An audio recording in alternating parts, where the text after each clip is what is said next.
Ya, halo, saya di sini ingin menjawab pertanyaan-pertanyaan yang ada di XM, Digital Business and Transformation,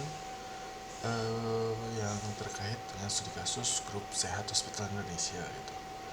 Di sini kita juga membantu untuk melakukan digital transformasi dalam sistem manajemen rumah sakit. Yang pertama kita mulai dari strategi sosial media atau sosial CRM. Di sini yang perlu dilakukan oleh pihak SHI atau Grup Sehat Hospital Indonesia itu memantau conversation yang ada di sosial media, terus merespon keluhan-keluhan yang ada di sosial media. Selain itu, jangan hanya menunggu keluhan dari masyarakat, tapi juga gunakan sosial media untuk memberikan konten edukasi tentang gaya hidup sehat, pencegahan penyakit gitu juga bisa gitu. Terus kalau perlu seluruh conversation, bukan kalau perlu sih, maksudnya seharusnya seluruh conversation antara pihak rumah sakit maupun kepada pihak pasien atau pelanggan juga harus terhubung atau tercatat di dalam sistem CRM dan ERP gitu, agar historinya lengkap dan bisa jadi acuan untuk kedepannya gitu. Yang kedua itu perbedaan antara CRM tradisional dan sosial CRM. Perbedaan utamanya itu biasanya sumber data yang digunakan dan cara berinteraksi gitu. CRM tradisional tuh biasanya sumber datanya dari survei, yang kayak kalau misalnya kita habis dari rumah sakit biasanya ditanya-tanya, disuruh ngisi form gitu mungkin. Terus biasanya itu tidak terstruktur, biasanya itu justru terstruktur gitu, fokus pada transaksi. Kalau sosial CRM justru datanya tidak struktur karena tidak terstruktur karena datanya tuh dari media sosial yang banyak komunikasinya bisa antara beberapa orang sekaligus gitu sih. Dan sosial CRM itu juga bisa membangun kepercayaan, tapi tetap perlu SOP dan teknologi yang baik agar bisa meningkatkan eh, kepercayaan dan reputasi dari rumah sakit itu sendiri gitu dibandingkan sebaliknya. Dan untuk masalah-masalah yang tidak disebutkan pada studi kasus itu ada beberapa tantangan seperti resiko kebocoran data medis, di mana itu juga udah sempat dibahas sedikit di dalam studi kasusnya. Terus literasi digital yang belum baik, itu juga bisa jadi sebuah masalah gitu dalam menjalankan transformasi digital. Terus integrasi sistem yang buruk, ini juga sudah ada sedikit hintnya dari studi kasusnya. Terus juga ada kurangnya pelatihan staff serta keterbatasan infrastruktur, itu sih yang menjadi masalah tuh. Dan untuk solusinya sendiri terkait hal-hal seperti resiko kebocoran data gitu bisa dilakukan dengan menerapkan enkripsi dan RBAC ya, role based access control gitu. Terus kalau untuk literasi digital, meningkatkan literasi digital tuh kita bisa menyediakan tutorial-tutorial di dalam rumah sakit itu, cara penggunaan A, cara penggunaan B, cara penggunaan teknologi kurang lebih lah. Terus kita juga bisa terkait integrasi sistem itu kita bisa menggunakan uh, FHIR kalau nggak salah itu Fast Healthcare Interoperability Resource ya. Jadi standar API yang baik itu yang udah digunakan di secara umum di healthcare facility gitu untuk interaksi antar sistem gitu.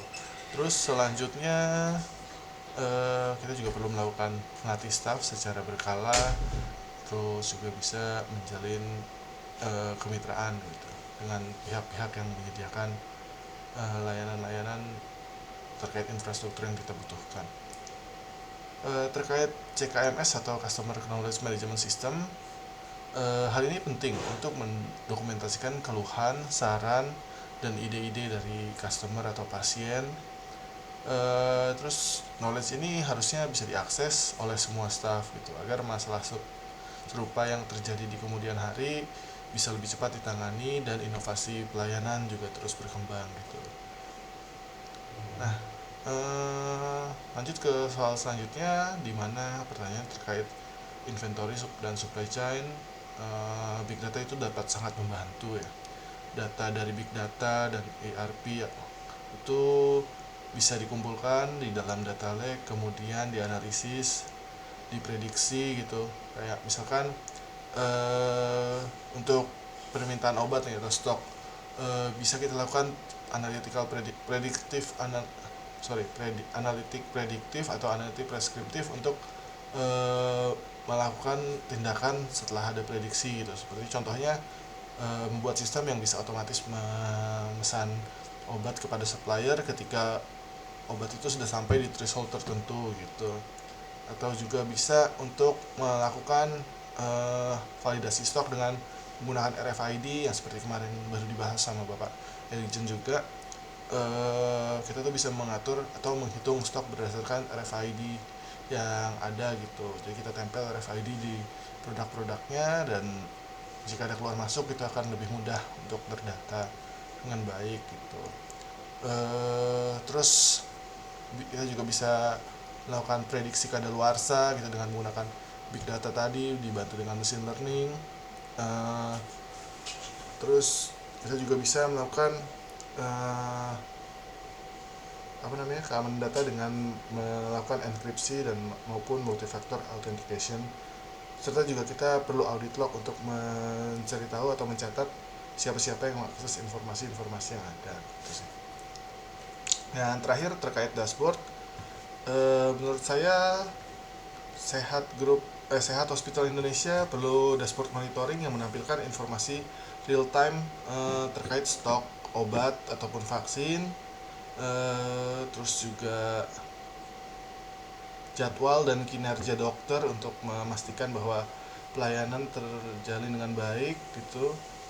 Terus fasilitas pelayanan seperti jumlah antrian secara real time, terus ketersediaan dokter agar bisa dilakukan mapping gitu sih. Terus juga karena tadi ada bermasalah di beberapa bagian audit, mungkin dashboard terkait hasil audit juga perlu dibuat gitu ya, untuk melakukan pemeriksaan atau follow up terkait hasil audit yang memang belum selesai gitu. Terus selain itu, karena punya beberapa klinik di lokasi berbeda, dashboard terkait tren penyakit dan fasilitas juga perlu dilakukan ya, agar bisa mencocokkan gitu tren penyakit apa dan fasilitas yang dibutuhkan apa terhadap rumah sakit atau klinik-klinik yang ada di lokasi-lokasi tersebut gitu. Dengan ada informasi ini diharapkan sebenarnya petinggi-petinggi dari rumah sakit ini atau Sehat Hospital Indonesia ini bisa melakukan tindakan lebih cepat gitu untuk menanggulangi masalah-masalah yang sering terjadi di dalam operasional rumah sakit gitu sih. Mungkin demikian ringkasan solusi digital transformation untuk Sehat Hospital Indonesia. Terima kasih banyak atas kesempatannya Bapak Rudi dan Bapak Profesor Elijen.